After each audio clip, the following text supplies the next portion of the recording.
Welcome back. Well, if you had the luck to read my book, China Virus, and I say luck because there are forces against you trying to stop you from reading it, namely Amazon.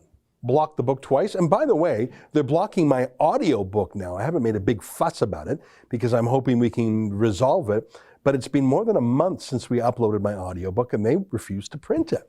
Publish it, for people who like to listen to read books. I recorded it myself. So if you are one of the people who was able to get a copy of China Virus, you will know that the most in-the-tank member of the liberal clan in regards to communist China is none other than John McCallum. Going from memory, the chapter on McCallum, for example, he took $73,000 worth of free trips to China from the Chinese government when he was in opposition. Why would they, 73 grand? How many times did they go and why would they invest so much in him? Well, they knew exactly who they were getting. I think it's fair to say that when he was the ambassador, he was as much the ambassador from China to Canada as from Canada to China. In fact, in the end, he was sacked because he chose Meng Wanzhou, the chief financial officer of Huawei, not only chose her over Canada, but interfered with an ongoing extradition trial by saying he thought she had a great case and we should let her go. That was just too much for even Justin Trudeau to abide. Well, as you may know if you've been following the news, John McCallum has popped back on the media radar again. He's working as a lobbyist for a Chinese Communist Party entity. Now that's questionable to begin with. That's the Jean Chrétien move. But here's the thing. Even Jean Chrétien knows better than to lobby the Canadian government. Well, not John McCallum. John McCallum was caught calling up the current immigration minister, pumping him for information and knowledge, inside info about what the Liberal government was planning under Trudeau, and then reporting that back to his clients in China for a hefty fee.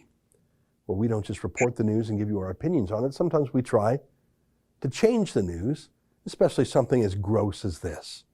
And here to talk about what we have done is our friend Keean Bexte, who joins us now via Skype from Calgary. Keean, great to see you.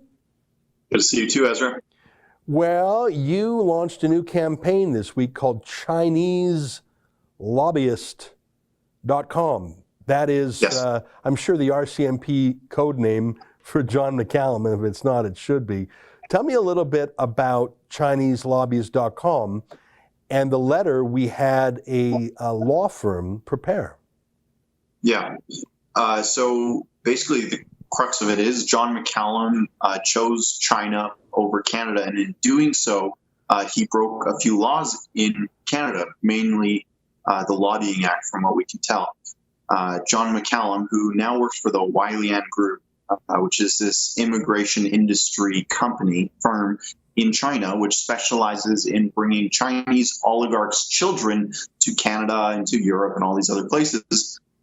He works for them. He gives them speeches and gives them advice. And in that process, he was speaking with his good friend, Marco Mendicino,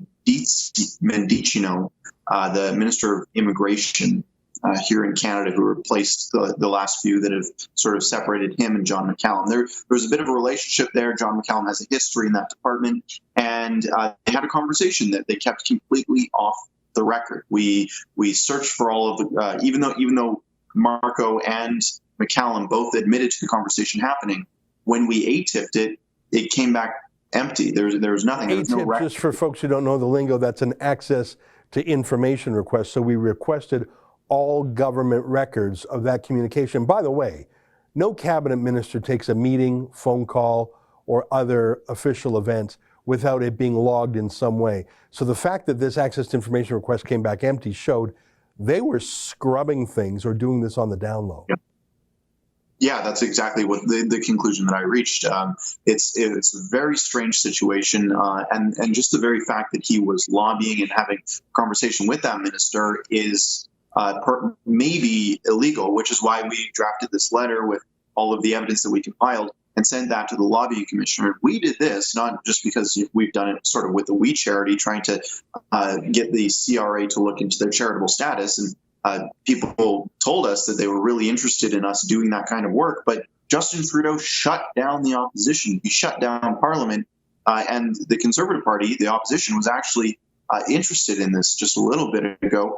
So while lots of people think Justin Trudeau shut down Parliament to avoid scrutiny on the WE file, well, he actually might have done it for a few reasons, and this could have been one of them. So we sent this letter to the lobbying commissioner, which you can read at ChineseLobbyist.com, outlining everything we know about this conversation that John McCallum used to benefit his Chinese masters. His employers in China are better off and better positioned because McCallum had an off-the-books conversation with the Minister of Immigration. He went back to his Chinese masters and said, yes, I'm certain that going forward, things are going to be good for you guys. You're going to have better business opportunities. And the Canadian position is favorable, he said, to the Chinese firm. So whether that was favorable before the conversation or whether it changed as a result of that conversation, well, we're not sure because they scrubbed all the records. But the lobbying commissioner needs to look into this.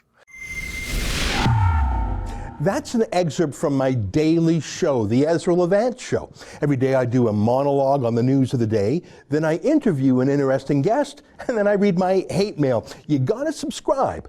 Go to rebelnews.com.